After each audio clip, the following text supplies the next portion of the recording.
Parliamentary representative for Choiseul Saltibus and a member of the United Workers' Party Bradley Felix lamented that to date, 17 young men have fallen victim to gun violence for 2022, prompting him to call for a national consensus to tackle the issue. He says passing the buck onto the Royal St. Lucia Police Force is not good enough. While admitting that the law enforcement agency must play its part, he called on the government to lead by example. On that note, he expressed disappointment over what he described as the failure on the part of the current administration to articulate a comprehensive plan to deal with this deadly scourge. It is the political leaders that must take the lead and chart a strategic path forward by creating the enabling environment. So believe me when I tell you that I am disappointed that this government has failed to articulate a comprehensive plan for crime after assuming office for 9 months. Passing the buck is not good enough. Yes, the police can do more, but the government must lead.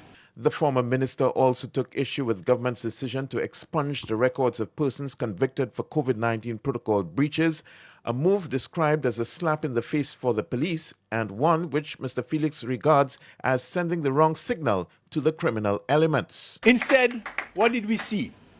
The first course of action was to expunging records.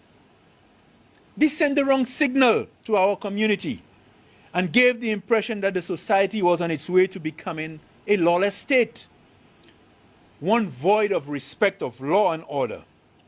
In the view of the public, the government expunging the records of its friends. Former National Security Minister Herman Gill Francis called for greater measures to assist the police to combat crime in all its forms.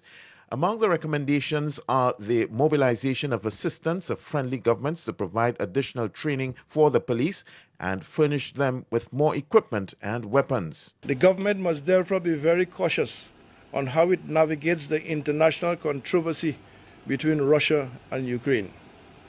Now is not the time to make risky international diplomacy blunders.